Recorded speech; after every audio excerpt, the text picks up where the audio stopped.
Dennis, cruel way to go out. You were seconds away from getting the victory you needed. Just give us your initial reaction.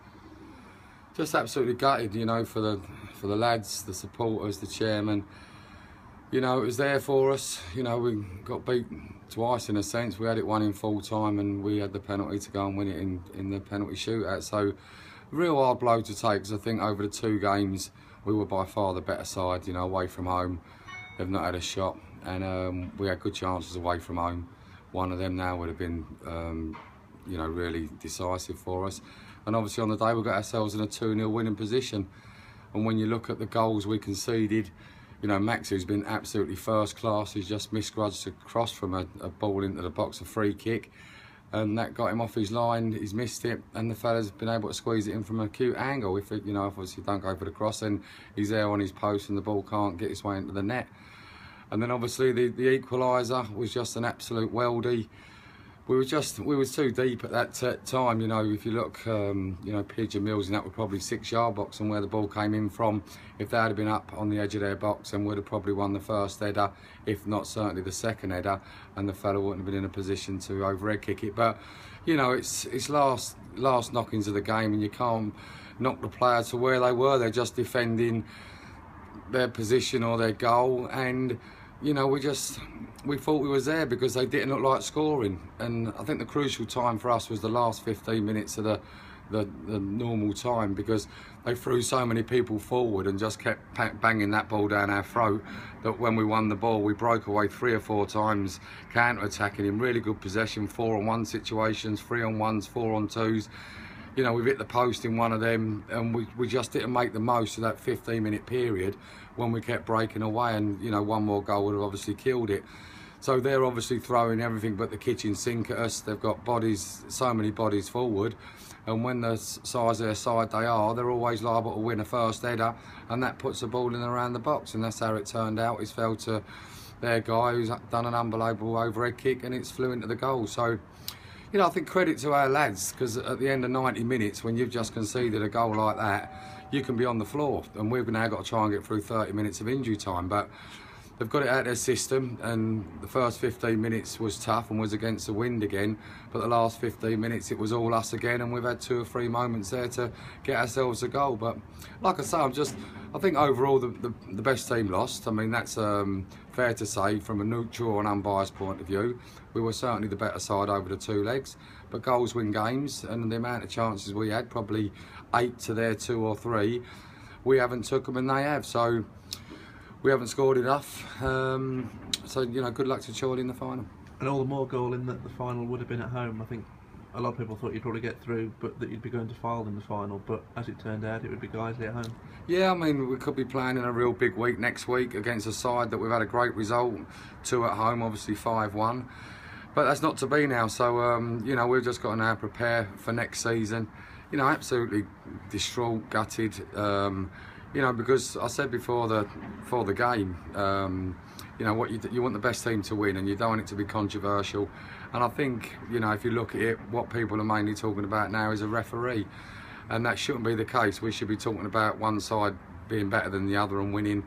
And there was a lot of controversy, not just for the time added on, but just the way he allowed them to absolutely physically assault us all game and not do anything about it. I mean, some of the decisions were absolutely horrendous. Had James Deane, who's a decent player by the way, got away with some of the things he done was incredible. The way they targeted Kane and never got punished. I mean, one by the corner flag there, I said to Bunny this could be a red card, and the referee didn't even give a free kick, he gave a corner. So how they got away with being able to impose themselves on us, which I'm not saying they can't compete, but there's a way of competing and there's a way of being over the top, and at times some of it was over the top. So, you know, the referee, I think, you know, on games like that, they should learn from it, the FA, and instead of giving these guys a chance in this atmosphere to ruin someone's season, but sends Football League referees down and get the job done properly, because we've had 9 months of hard work, 42 games, and for, you know, to send a referee down that quite frankly wasn't up to it was a real hard pill to swallow. But you know, it wasn't the referee's fault we lost. He just could have done better on the game, because like I say, was in a winning position and we should have broke away and done better in the last 15 minutes. But it's a shame, like I say, that people are just talking about the referee and not, you know, what a really great performance from our lads and nearly got over the line. Where do you stand now with players? I know you've been really happy with what you've had since Christmas. Majority have signed up, a few aren't. Do you think there'll be too many changes? I don't think so. I think obviously you'll have the 3 or 4 that we'll let go, and we'll try and replace them where we can. But you know, we know the ones that are definitely here. It's been publicised, the ones that signed contracts. I think that's 10 of them. And we're not looking for many players. We're looking for 1 or 2 additions. So we'll get that addressed. There's absolutely no rush. You know, it's took me 2 years to build this side in a sense. And last year I didn't have a holiday in the summer because I was trying to get players. And this year I think I can enjoy the summer because the squad is nearly there and there's no panic. You know, so we'll get the right players in. You know, we've built up a real big, strong mentality at this football club, and we have to get the right players in.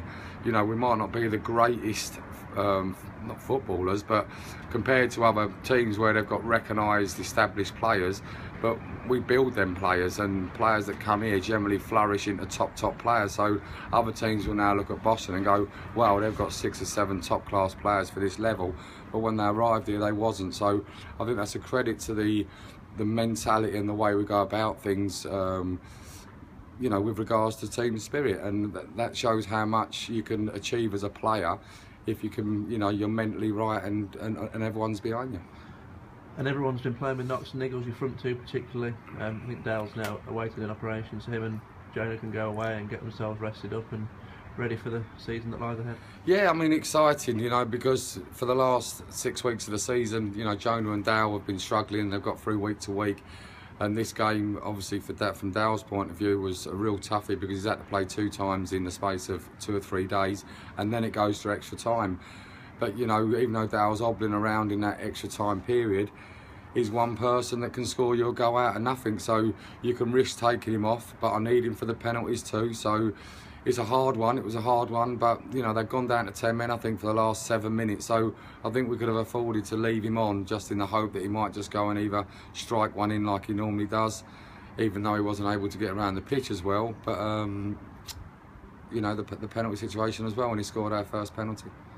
And finally, the crowd, fantastic, highest home attendance for 9 years.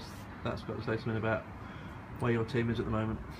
Yeah, I think the one big thing that I've learned from this weekend, because obviously we're doing this interview a little bit later than normal, Craig, a little bit more after the event, because obviously Saturday was a little bit emotional and probably weren't the best time for me to do an interview. But what I've learned from the supporters this weekend is I think we've finally won them over. You know, it's took 2 years. But, you know, me personally, the players, the whole football club and the way they look at it now, because they've had some terrible times in the past. But I think now the supporters look at this football club that we're going in the right direction. You know, we're achieving things on the pitch. We look a real strong side. And from what I've seen and heard and the supporters that have spoken to me over the weekend, they're now proud of this team and this football club. So everybody can take a lot of credit for that. And I hope next season now we can give them what they're looking for, and that's a chance of winning this title.